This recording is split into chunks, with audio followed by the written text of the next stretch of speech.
Менин атым Бакыт. Ооба, Бакыт. Ата-энем менин атымды бактылуу болсун деп койсо керек.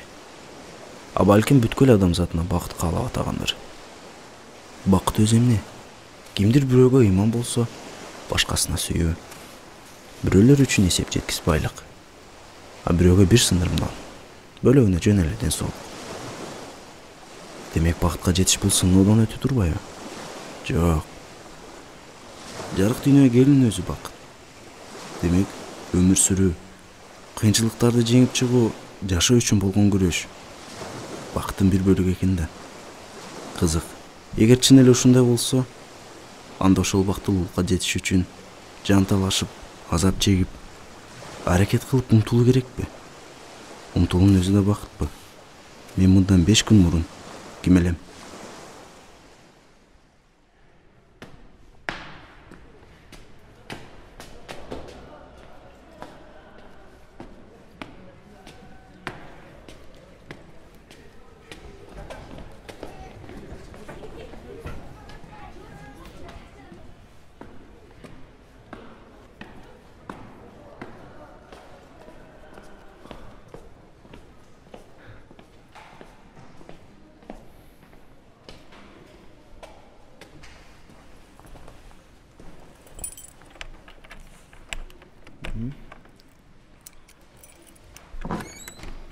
Бакыт, Саламатсызбы?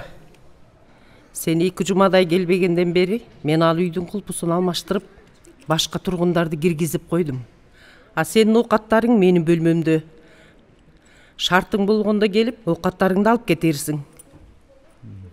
Сен туура түшүн. Мен да оокат кылышым керек да. Кечирип коюңуз. Сен бир жолу жаңылгансың. Андан бери көп убакыт өттү. Сен өз турмушуңду ойлошуң керек.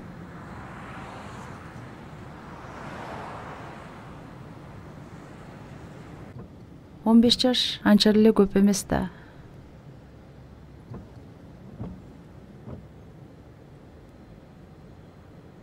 Ал адам жакшы адам. Ал сенин жоогуңду күтүп жатат. Сүйүү деген биз ойлогондой эмес да. Биз эмес, бизди сүйүш керек. Ошондо биз бактылуу болобуз. А сен күйөөңдү сүйөсүңбү? Ал мени сүйөт. Макул анда.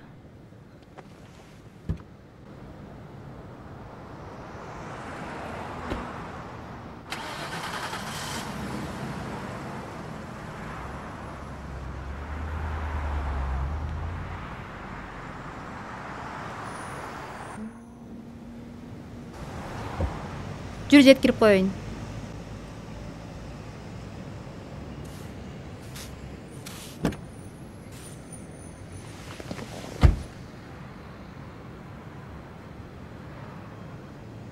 Каяка барасың?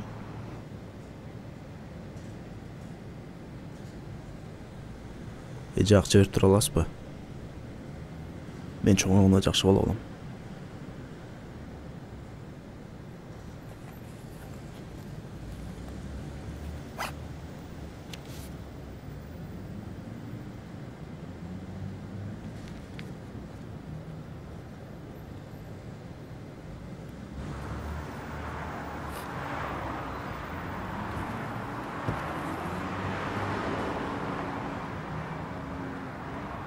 Ты улыбаешься, молчишь, никому ни слова.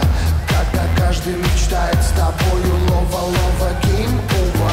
Мужчины плачут так, как одиноки. Они не любят никого, лишь только твои ноги. И даже если ты накрутишь бигуди, один лишь выход от тебя. Сезим, сизге кызыктуу эле болуп жатабы? Ооба, бардыгы жайында. Анда эмнеге бийлебей отурасыз? Мен учурунда бардыгын бийлеп, планын толтуруп койгом. Менимче андай эмес. Сиз өтө ыңгайсыз абалда отурасыз. Сиз канчадасыз? Анын кажети барбы? 45 жаш, эгер 50 болбосо. Анан? А Бакыт 21-де. Билем. 10 жылдан кийин Бакыт 31 жашында деле бийге келет. Анда сиз канчада болосуз? Ошондо да бирге келесиз да, Аны мен өзүм чечем. Менимче, силердин келечегиңер жок. Муну менен мага эмнени айткың келип турат? Макул анда. Силерге жок бакытты каалайм.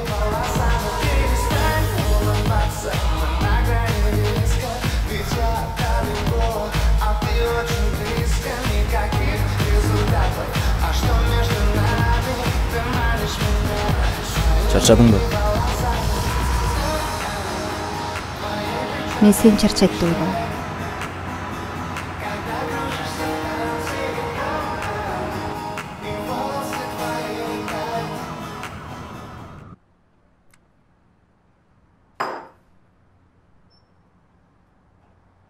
Мунун баары кызганычтанбы? Жок. Кызганычтын эч нерсеси жок.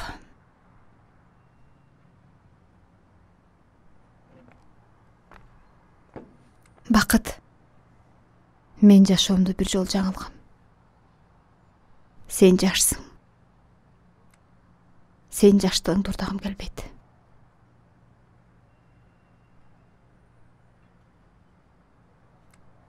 Мен сени чындап сүйүп, байланып баратам. Сен менен бир ай чогуу болуп, бир жыл бою унута албай кыйналып чыдаймын. Бир жыл жашасам, 10 жыл бою кыйналам. 10 жыл жашасакчы.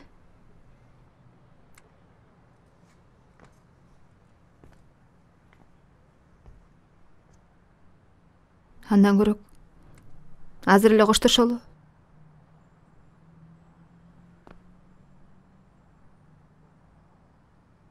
Мен эмне жаш? Таштап кетет деп жатасыңбы? Мен менен чогуу болуу сага убактылуу гана бакыт алып келет. Мен сени ойлоп ушул чечимге келдим. Суранам сенден. Коштошолучу.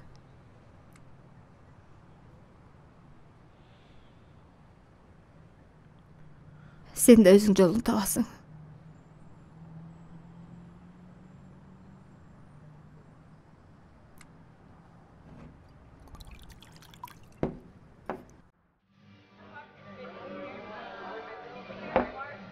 Бакыт, мен сага айтпадым эле баягы эле көлгө кете бер деп. Азыр деле кеч эмес.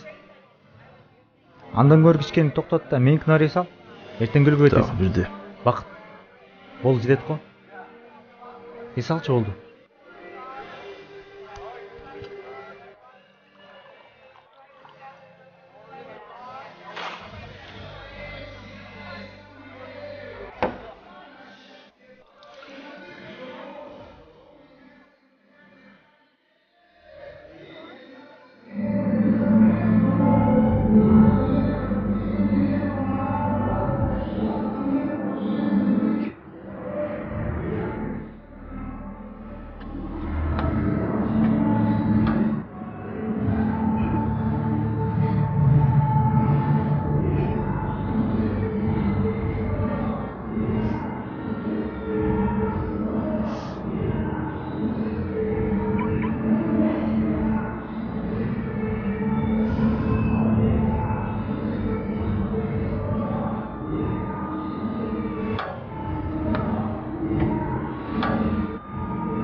Ким бул жерде?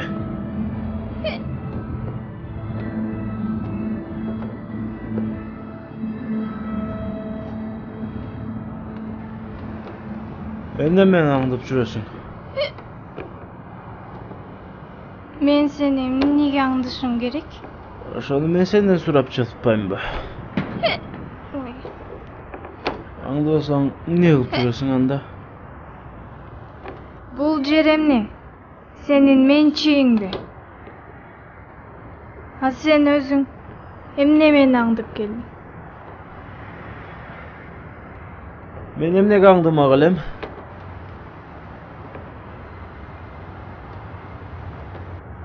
Анда эмне? Өлгөнү келдиңби? Сен да өлгөнү келдиңби? Ооба.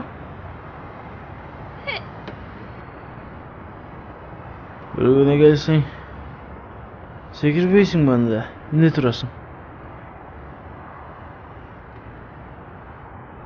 Сен эркексиң да. Сен биринчи башта.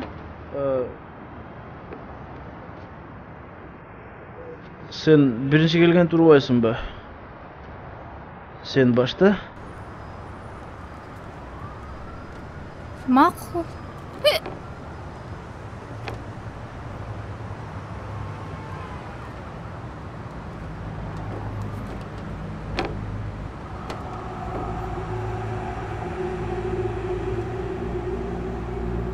Soktu. А? Sen sekirip ketip ben kalıp kalsam seni meni tütüp yerde deşip oturup koyuşadı.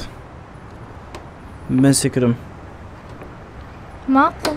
Секир.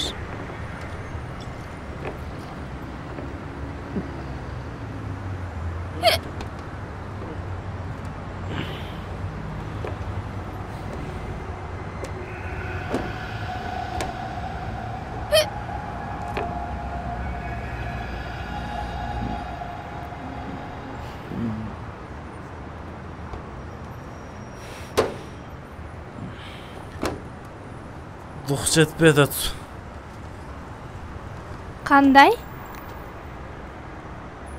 Доза жетпеді.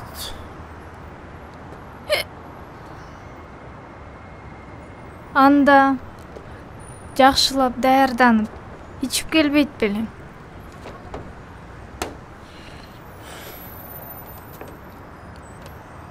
Акшам калбай калган түштүм.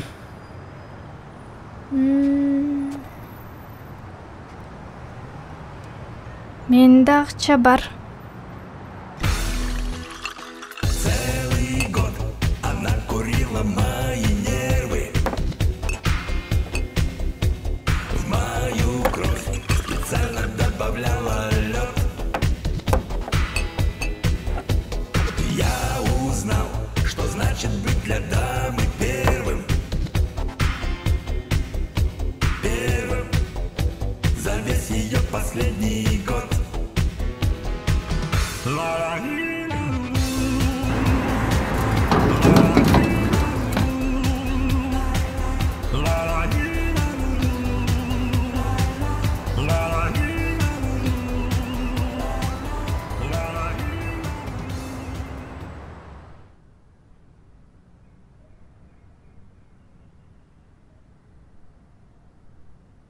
Öldükpü? Bilbeyim.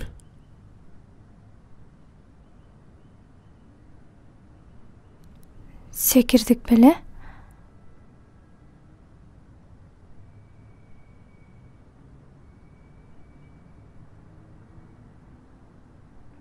Bilbeyim. Ölsek azır tozokta жатмакпыз. Ошончо күнөө кылып жүрдүң беле? Өзүн өлтүргөндөр тозокко барат дешет го. Мүмкүн тозоктогулар бизди бир аз солуга алышсын деп жатышкандыр. Балким эми келишет. Билбейм. Өлүп көргөн эмесмин.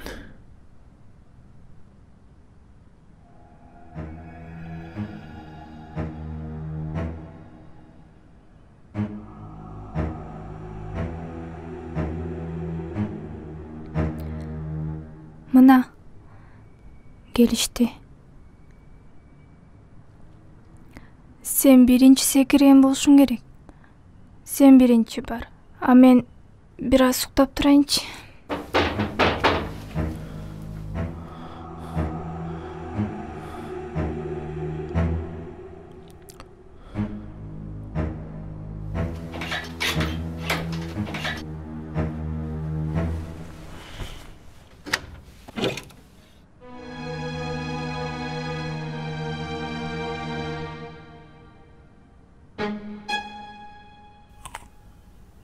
Ай, saat 10 болду.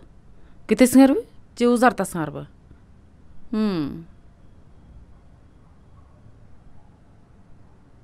Кетебиз.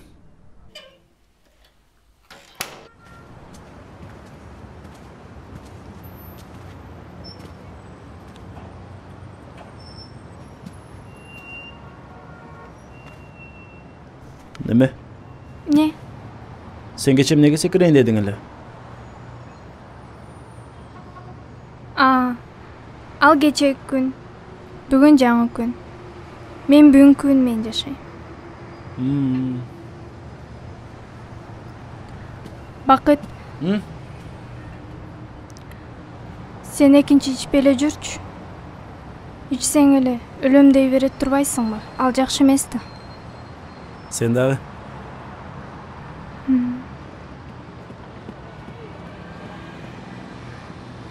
Seni үйüңө чейин жеткирип коеюнбу? А сен каяка? Тияка? Анан тияка. Менде акча бар.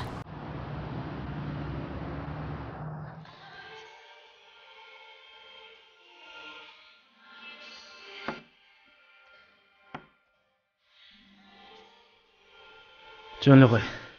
Биз ичпейбиз. О, мына эми жакшы боло болду.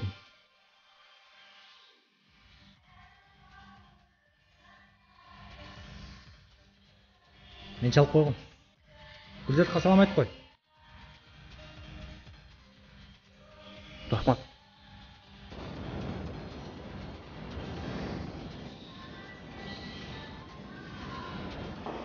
Жаңы жылга даярданып атасыңбы?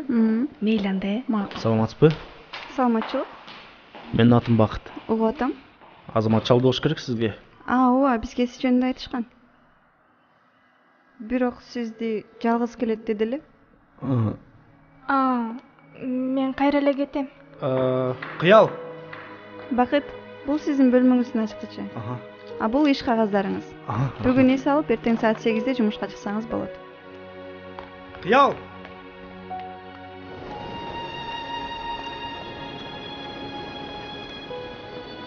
Кыял.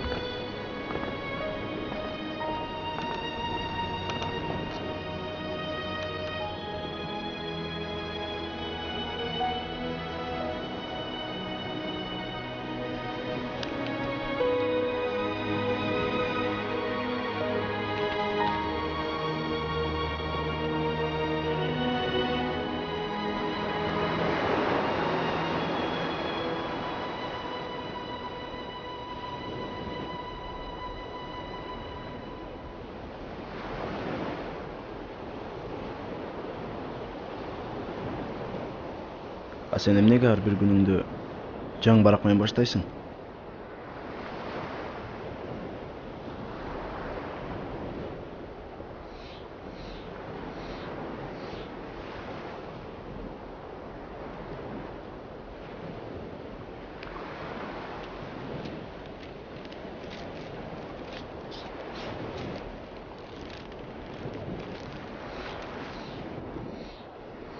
Менин бүгүнкү күнгө чейинки жашоомдун баары ушул күндөлүктө.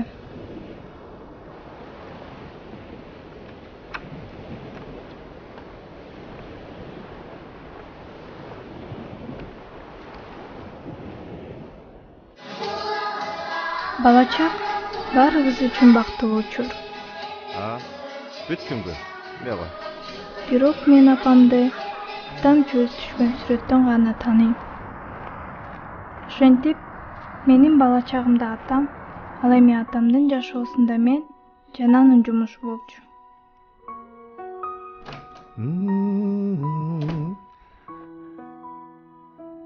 Апай, эмне ооруп калгансыңбы? Кана? Жок. Тур. Ата, туруңузчу.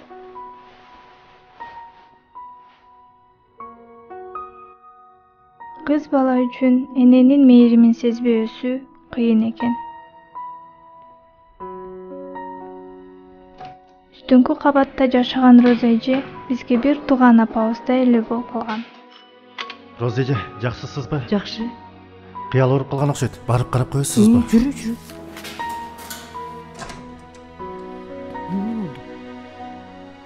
Мен сырымдын баарын Роза эже менен гана бөлүшчүмүн. Кээде экөөбүз курбу дагы болуп кетчүбүз.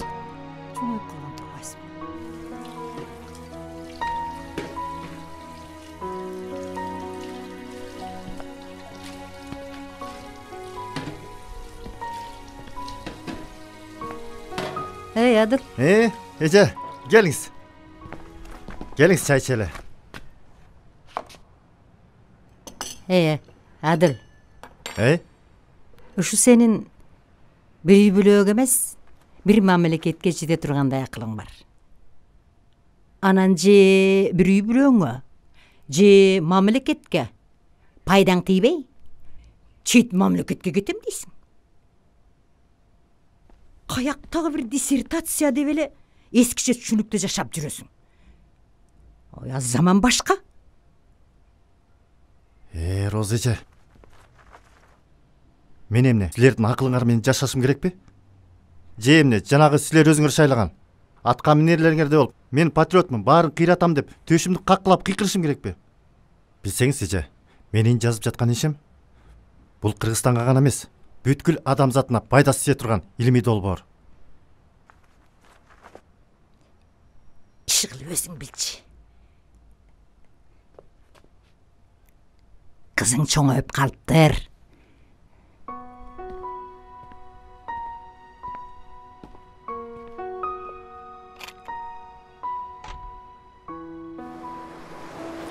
Ошентип, арадан жылдар өтүп, мен мектепти да аяктап калдым.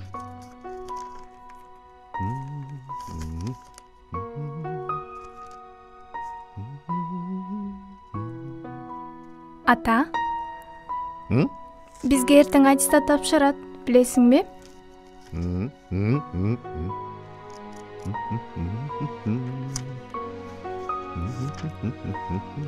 Сен дагы кечип келесиң да. Жок кызым, кечикпейм. Эмнеге кечикмей келем?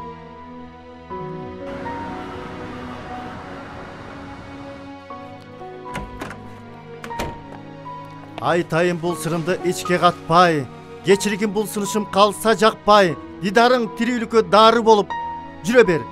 Бул дүйнөдө ай чабатпай. Кандай кызым? Сабырдын түбү сары алтын дейт. Хей! Оп! Алтын кызым менин. Дүйнөдө эң мыкты ата бар, ал менин атам. Атамдын көп жылдык эмгеги чет өлкөдө кабыл алынып, көптөн күткөн максаты ишке ашып, Америкага кетмей болду. Мен атама эң ыйык деп эсептеген апам үчөөбүз түшкөн сүрөттү бергим келди. Алыста болсо да, биз дайыма анын жанында экенибизди сезип жүрсүн дедим.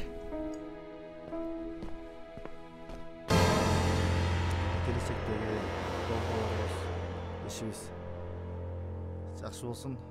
Бул эми менин ийгилик меники эле эмес. Сага дагы чоң рахмат.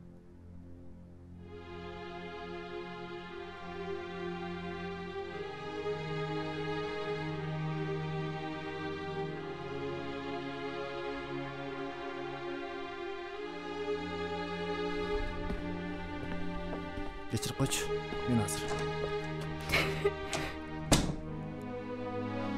Кызым, кыял.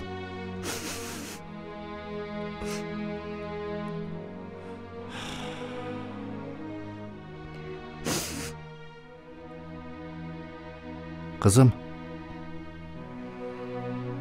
мен сени чоңойсун деп сырымды жашырып келгем. Эми сен чоңойдуң. эгерде бул адам болбогондо билбейм мен бул ийгиликке кандай жетишмекмин. Биз баргандан кийин 1 айдын ичинде жаранды калып сени чакырып алабыз кызым. Кыял ашып кетсе 1 ай сен эстүүсүң. Мен сага ишенем.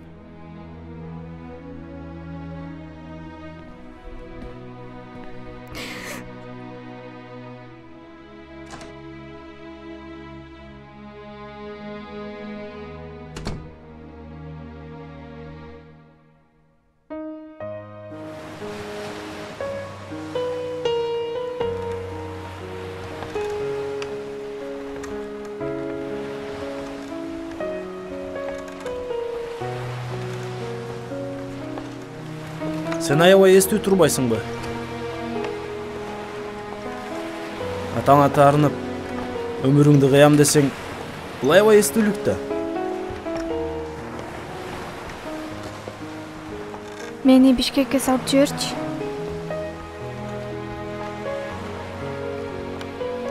Азыр кеч кирип кетти.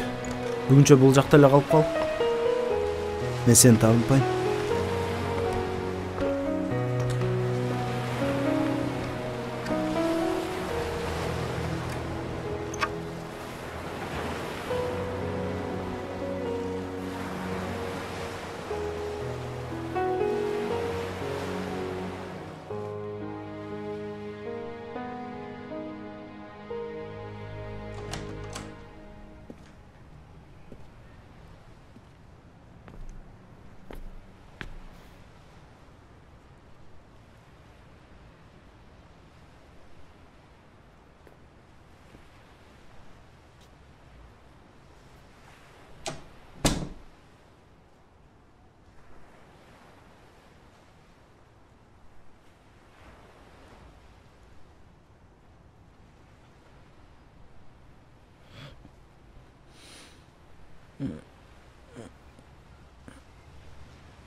Кыял, сен балким күн биякта эле каларсың. Жок, рахмат. Кыял, мен сени суранам узатпай эле койчу. Кыял.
Tez yardım!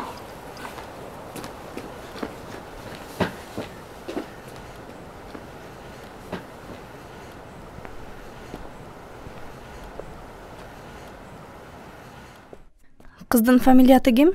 Кыял. Фамилиясычы? Асыр. Муну мага бериңиз. Сиз чыгып тура аласызбы?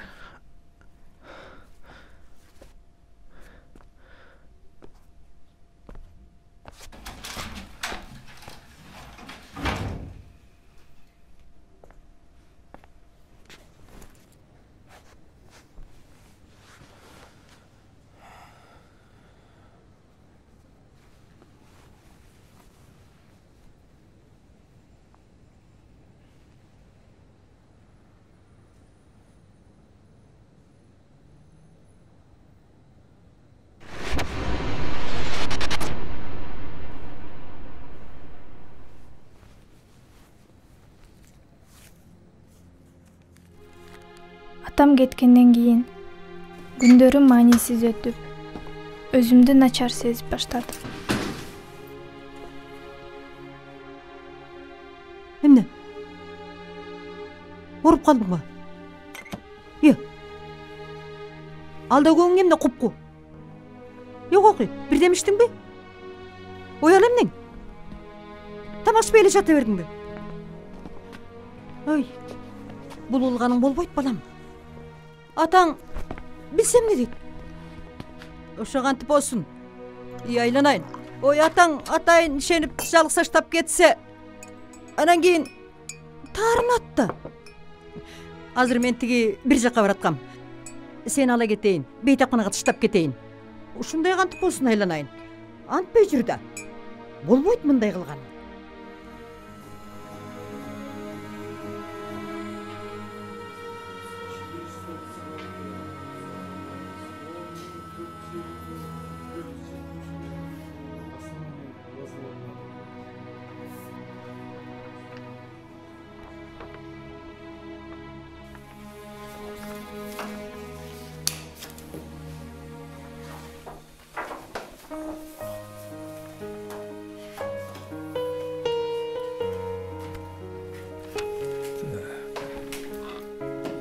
Демек атаң Америкада дечи? Бул жакта башка туугандарың да жок?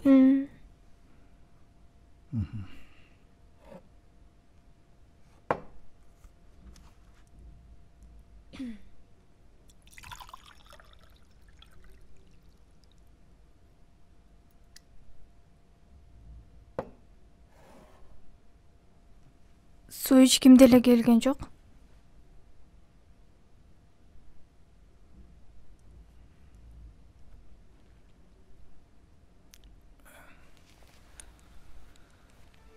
Кыял. Билесиңби? 18 жаш, 50 жаш, 90 жаш деген. Бул жөн эле сандар. Биз канчага чыкпайлык, өмүрүбүздү аягына чейин жашашыбыз керек. Сен жашсың. Биз сени сөзсүз дарылайбыз.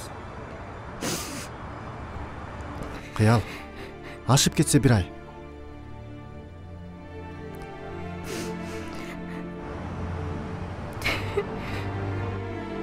Мен сага ишенем.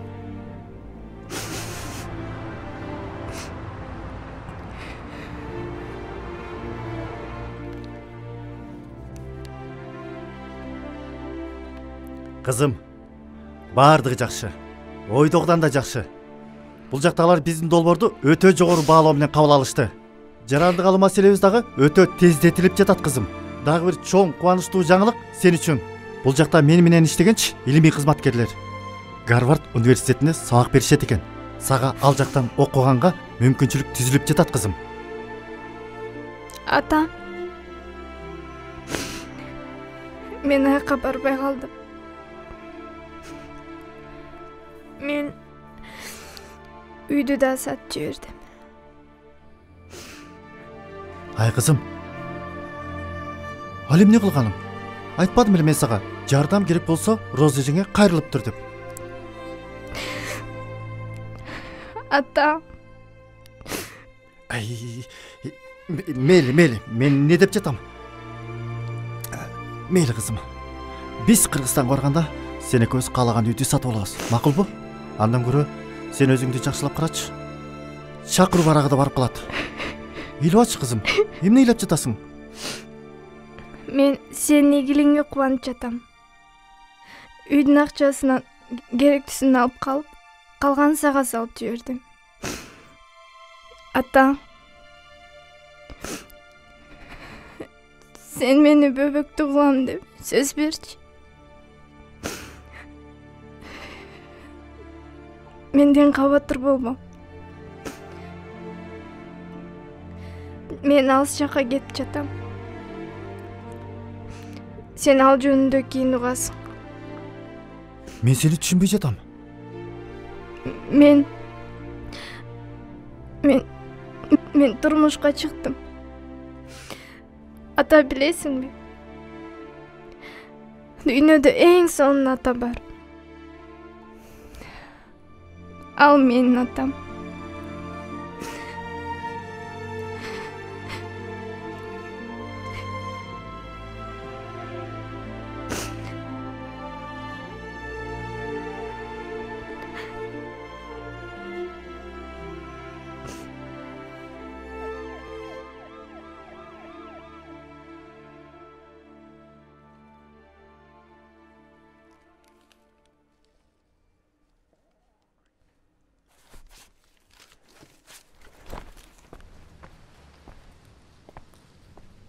Сиз кимис болосуз?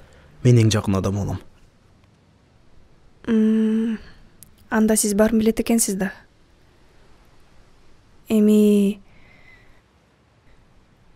кыял эсине келиши күмөн. Камын өрсеңиз болот. Сиз эмне деп жатасыз? Сиз эмне деп жатканыңызды билесизби? Кандайча камын өрсө болот? Сиз деги эмне деп жатасыз? Эмнеге камынышым керек? Сиз эмне тирүү адам үчүн ар кайсын айтып жатасыз? Сиз билесизби эмнени айтып жатканыңызды? Бакыт, өзүңүздү кармаңыз. Кечиресиз. Жок. Бир айласы болот да. Алты алышы керек айласы. Сиз врачсыз да. Бир дары бар. Анын ар бир ампуласы кыялды 1 суткадан кармап тура алат. Аны өз малында сайып турбаса, ал дарсыз жашай албайт. Дарыны 5 суткадан ашык сайганга да болбойт. Терең ойлонуп, чечим кабыл алыңыз. Мен кайдан табам ал дарыны?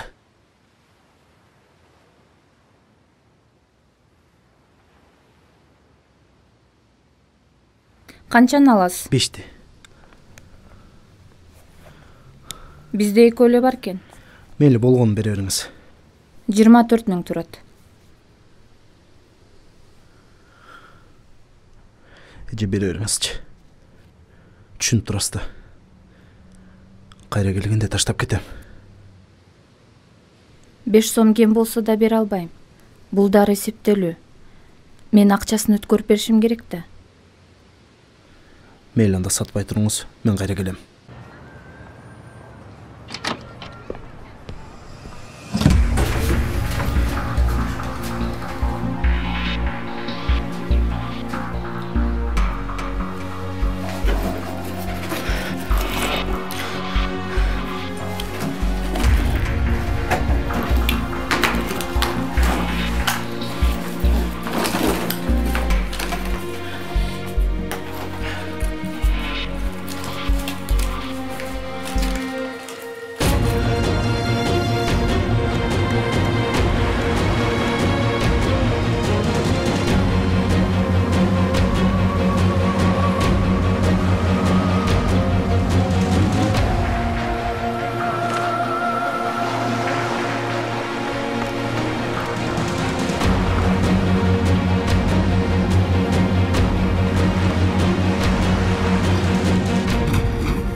Кыялга кам көрүп туруңуз. Суранам.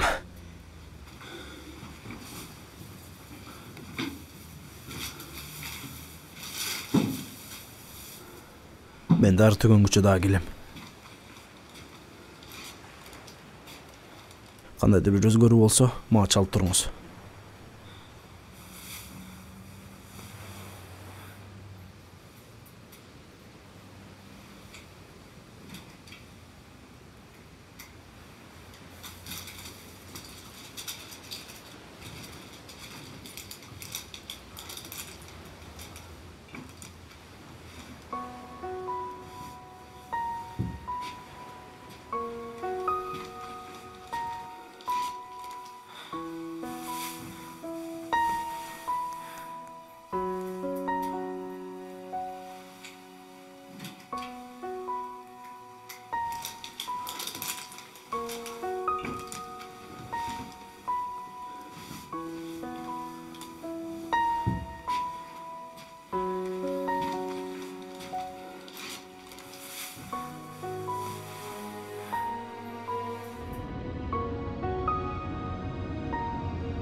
Байке, мен азыраак чалып чыга калайынчы,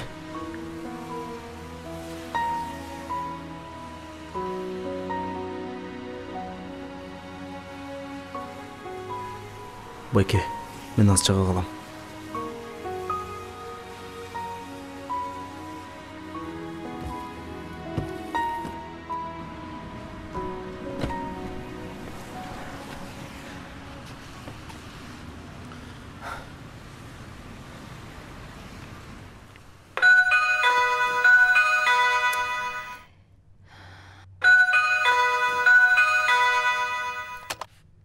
Бакыт биз экөөбүз коштошконбуз. Сезим, уксаң, сенде мага жардам керек болуп атат. Мен сага эч жардам бере албайм. Сен менин тагдырыма аралашпачы суранам. Экинчи келбечи.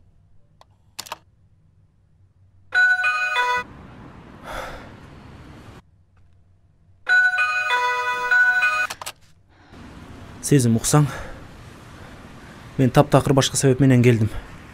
Суранам, түшүндүрүп берем. Уксаң? Бакыт, мен турмушка чыккам.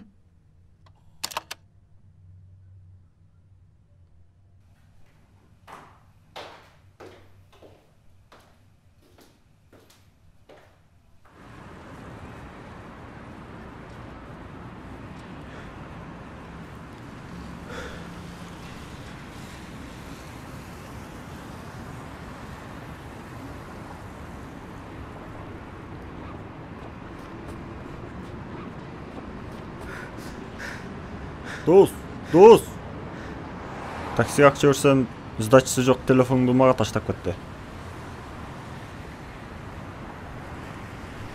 Акчаң жокпу? Макул анда, болгондо бересиң да.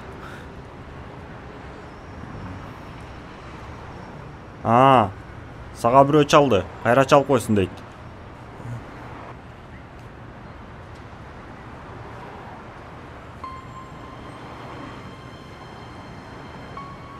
Кыял эсине келди.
Эртең кечкеге калбай келип калыңыз.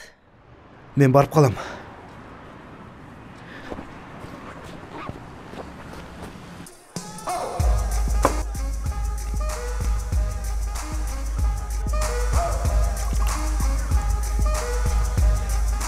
Шылдыңдап атасың ба? Бул сага эмес.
Мен Тилек Касымовичке келдим.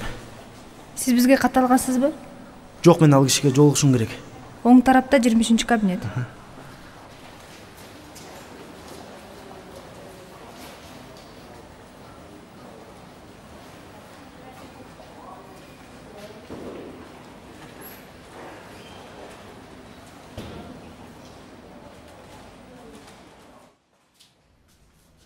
Бакыт, сенин кыялга жолукканың балким жаман эмес деле чыгар. Бирок жанакы дарыны пайдаланганыңар туура чечим экенинен күмөн санайм. Балким кыял өзү эле эсине келгенде кийинки приступу 20 күн, 30 күндөн кийин кайталанмак.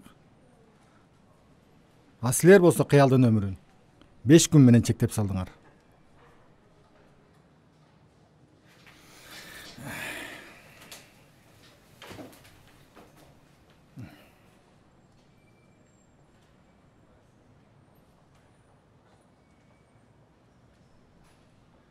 Эми Бакыт, сен өзүңдү күнөөлөй бербе.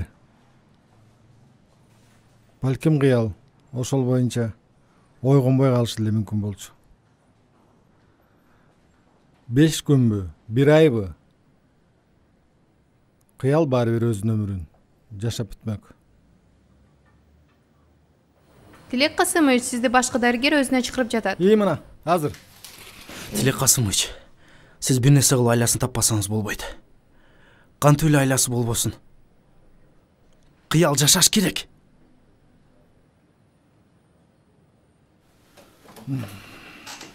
Бакыт, мен Мет академияда студент кезде бир агайым бар болчу. Ошол адам 10 жыл изилдеп бул ооруну айыктырса болот. Мунун дарысын изилдеп жазап чыктым деп консилиумда баарына далилдеп берет. Ошол эле чечим менен баардык шарттар түзүлүп, пациентке дары саймай болушат. Бирок эмне себептен экенин билбейм, пациенти каза болуп калат. Ошол эле консилиумдун чечими менен Тилек Касымович, сизди башкы дарыгер өзүнө чакырып жатпайбы? Мына азыр.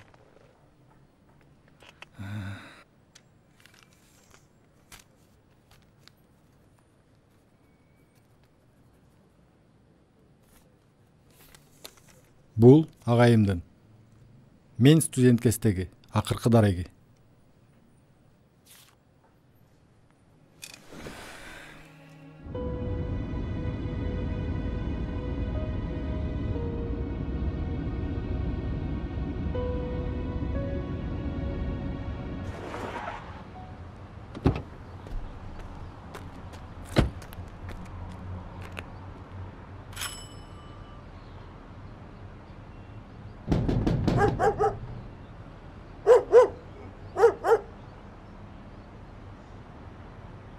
Саламатсызбы? Саламатчылык. Бул жер ишен агайдын үйүбү? Ооба. А сиз кимиз болосуз?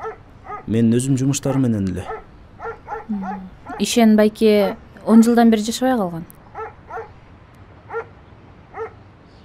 Кечирип коюңуз, мага ал абдан керек болуп жатат эле. Ишен байке кайда экенин билбейт экенбиз. Бирок ар бир айдын 3-үндө келип бизден батирдин акчасын алып кетет. Мүмкүн 3-үндө келсеңиз ошондо жолугуп каларсыз. Чын айтам, билбейт экенбиз. Кечирип коюңуз.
Sen мага сенишиң керек.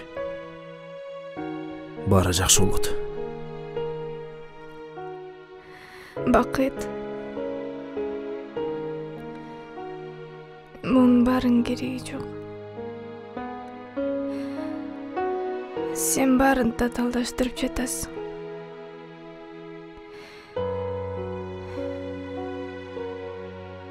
Жыйындык кандай болорун билесиң да.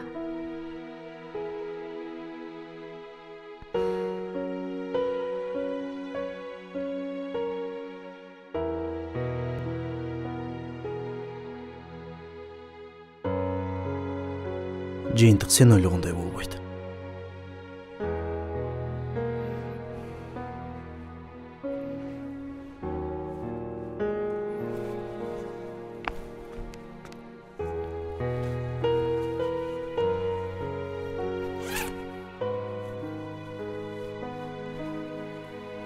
Бул эмне?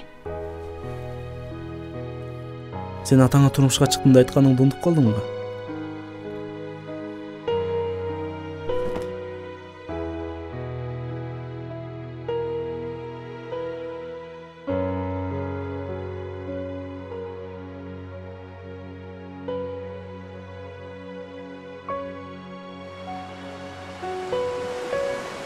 Кыял, сен мага турмушка чыгасыңбы?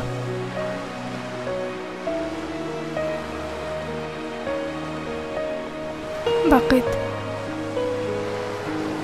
Бирок Кыял, сен мага турмушка чыгышың керек.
Кийин биз кеттик. Бакыт. Биз кайда барбайлы. Баары бир эч нерсе өзгөрбөйт.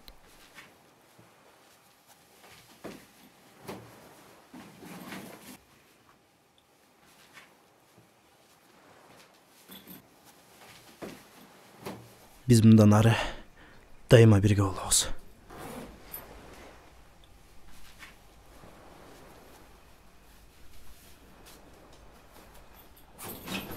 Демек, мен турмушка чыгып, күйөөм менен 3 күн жашайт экенмин да.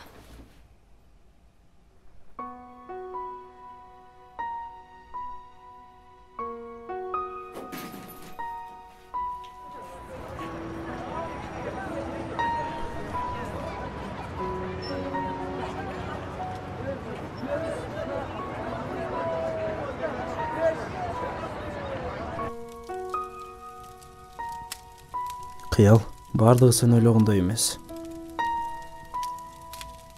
Ар бир күндүн өзүнүн ырыскысы бар.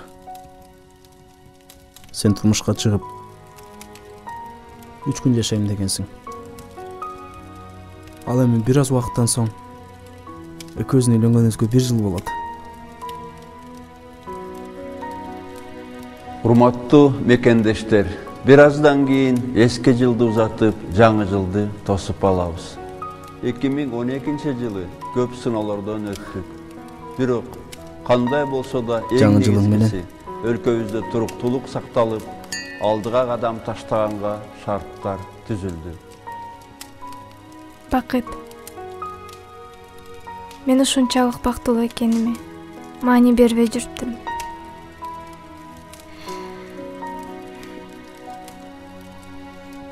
Мен сени сүйөм. Мен сени 1 жылдан бери сүйөм.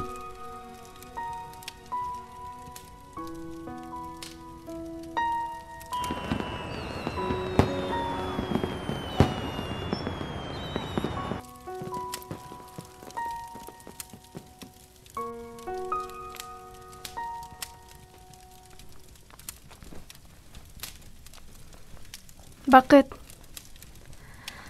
сен эч жакка барбай эле койчу.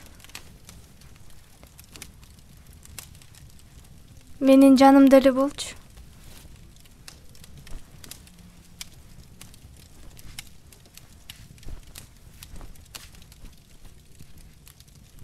Мен сени эч жакка кетиргим келбейт. Мен дайым сенин жаныңдамын.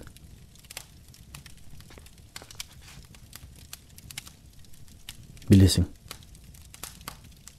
мен барып келишим керек. Антпесем кеч болуп калат.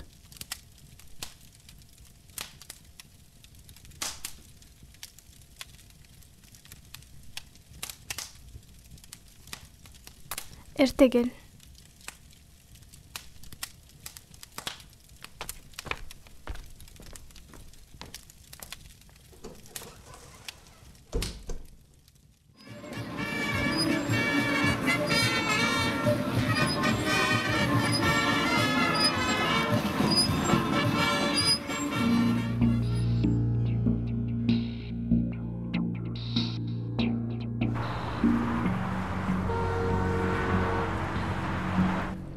Саламатсызбы? Саламатчылык.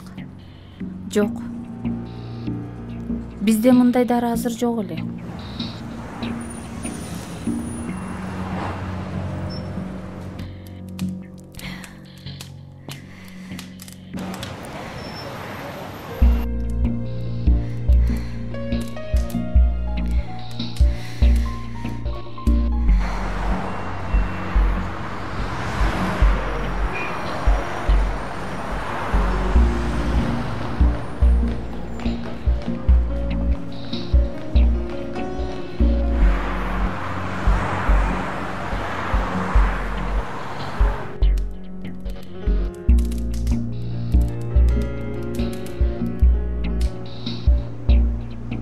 Макул.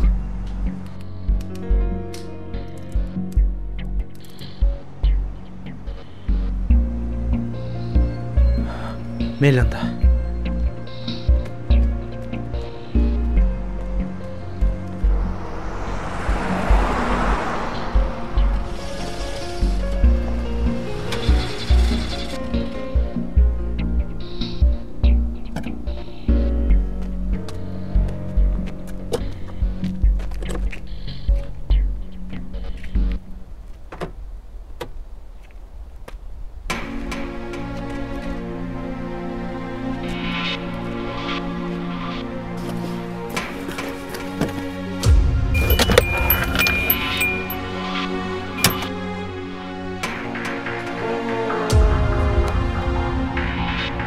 Алло, Кыял.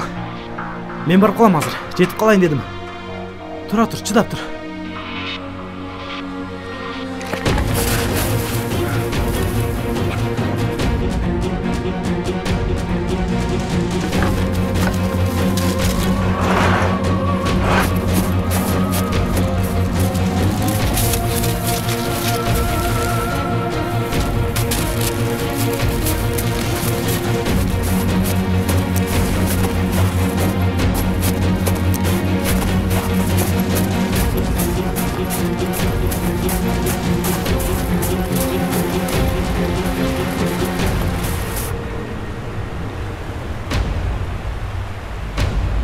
жұртқа.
Бақыт. Biz mintip жашай албайбыз. Баары аяктап келди. Biz жашап жатабыз. Biz сөзсүз көпкө жашайбыз.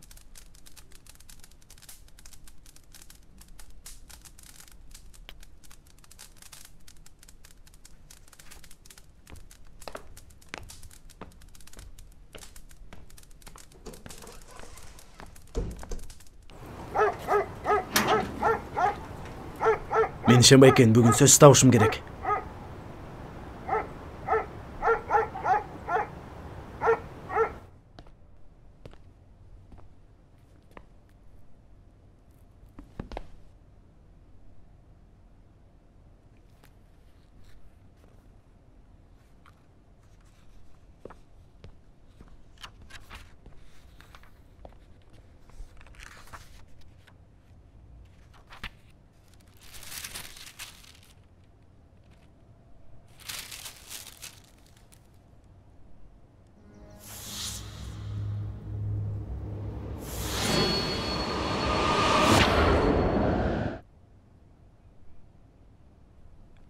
Meni geçirip kolla.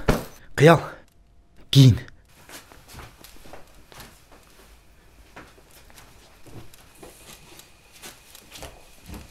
Biz kayakka barabыз.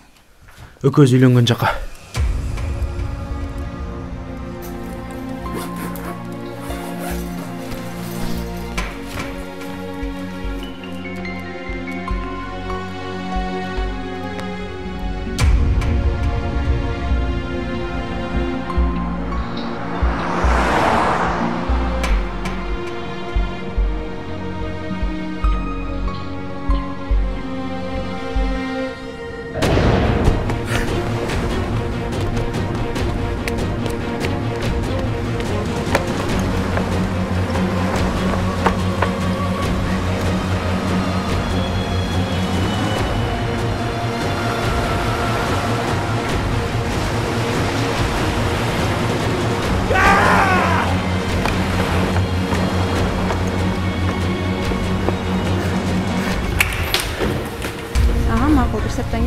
Каякта?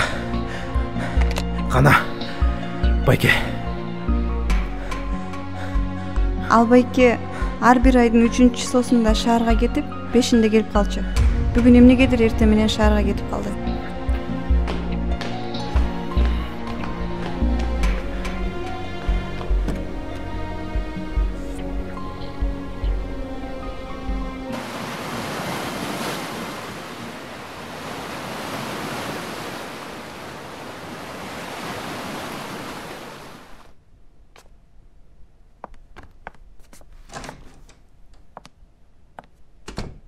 Жакшы тур, мен келип калам. Бакыт, сен өзүңдү кыйнабай эле койчу. Бул экөөбүздүн акыркы сааттарыбыз. Суранам, кетпечи. Мен жүрөгүм соғып турганда сеники эч качан токтобойт. Эгер сен жүрөгүң токтоп кала турган болсо, меники эбак эле токтоп калган болот. Мен келем. Жакшы тур. Мен келем.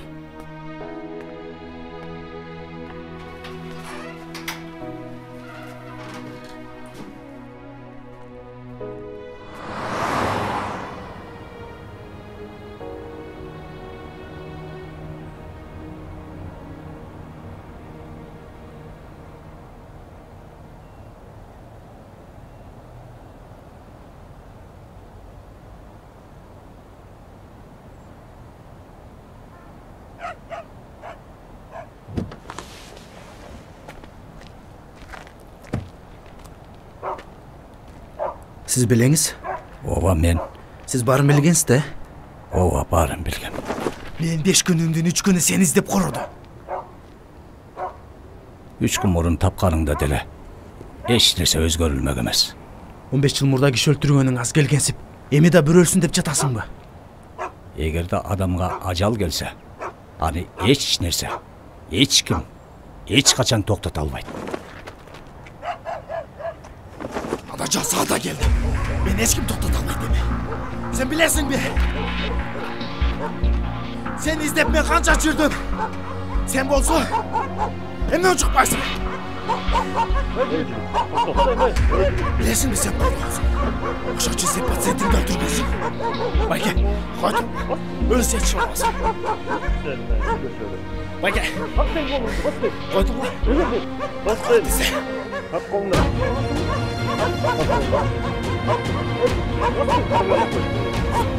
Сен қорқақсың. Сен қорқақсың.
Күзөтчү Нургазиев болуп жатат. Жарайт.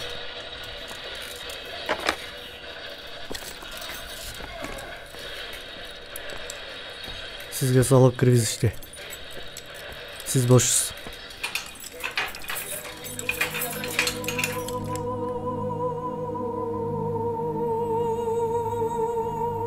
Жыл сайын мен Алимандын өлгөн күнүнө келип кечирим сурап турам.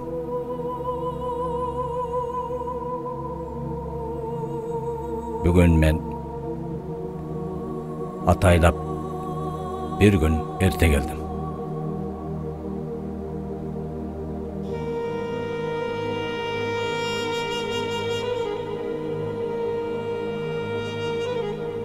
Бұл орыны 10 жылда изилдеп, акыры дарысын таап чыккандай болду. Бирок лейкемияга каршы дүйнөдө мага чейин мындай ачылыш болбогондуктан менин жасап чыкканым эксперименталдык дары болуп эсептелет. Аны атайын пациентке өз макулдугу менен сайыш керек болчу. Bir күнү жаш үй бүлө мени издеп таап келишип, Алимандын оорусун акыркы стадиясы экендигин билдиришип, Алиманга бул дарыны саюуга макулдугун беришет. Анан эң чечүүчү мезгилде Алиман менден үй бүлөмдү көрүп алсам болобу деп сурап калды. Макул болуп, үй бүлөсүн киргизгенде Адылдыр кичинекей 2-3 жаштагы кызды жетелеп кирди.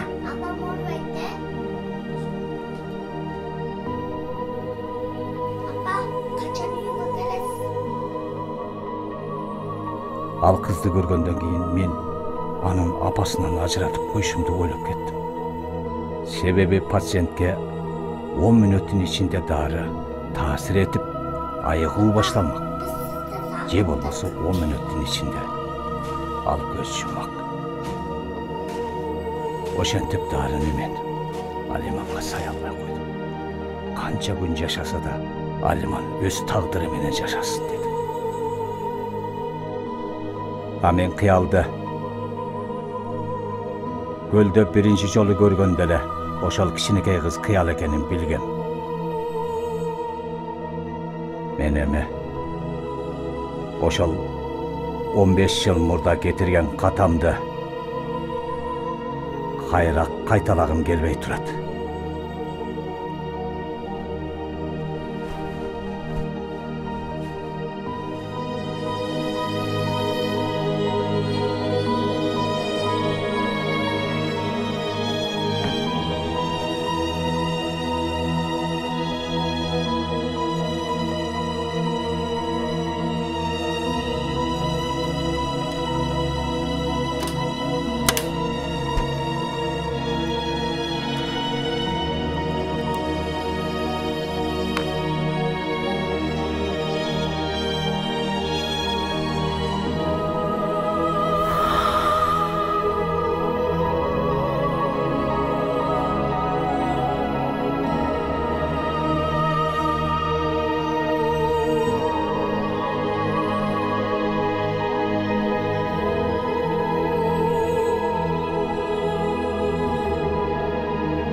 Алло, кыял.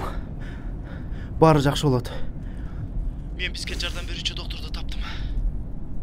Сен билесиңби ал ким?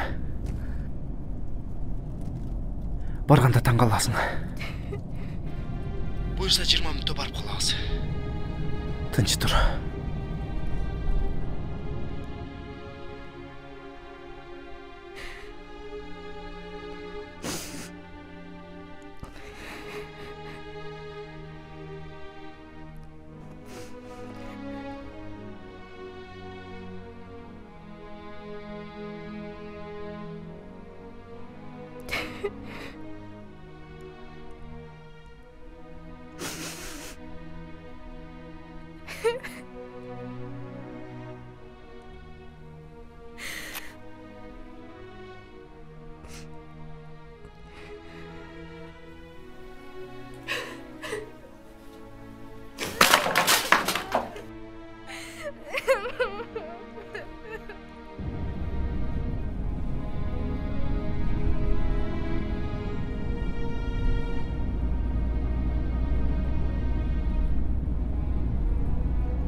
Неге албай атат?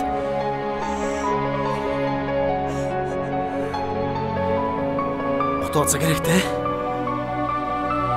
Тура. Баары жакшы болот да. Кыялыңызды күтөт да. Тура. Эмнеге учукпайсыңар? Жакшы болот балам. Баары жакшы болот. Баары жакшы болот да. Баары жакшы болот да.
Бақыт, жаным.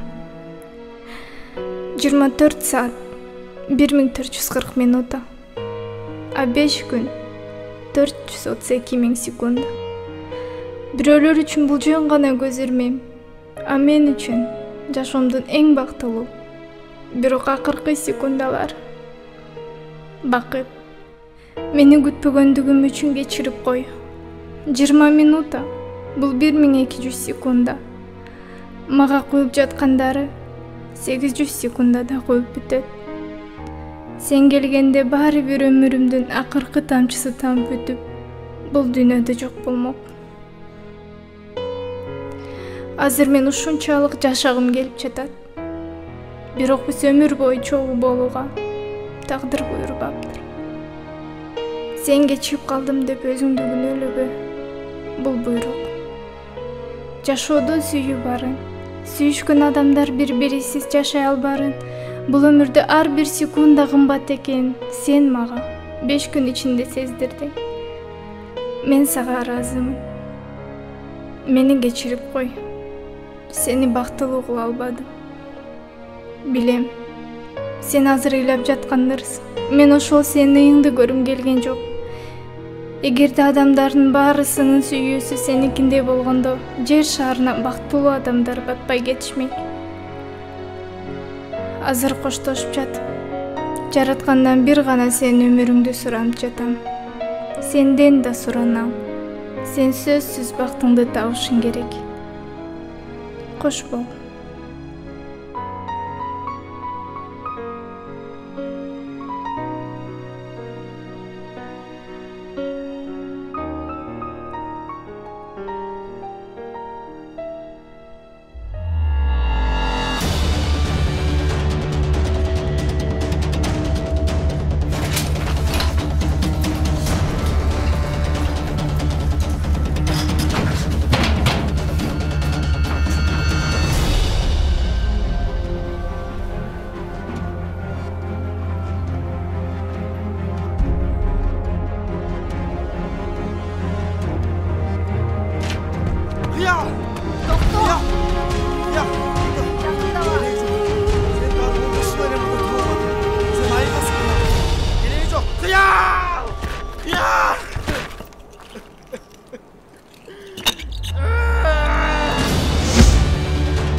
Балдарыңды таптық. Сен эми айып кетесиң. Болду, келе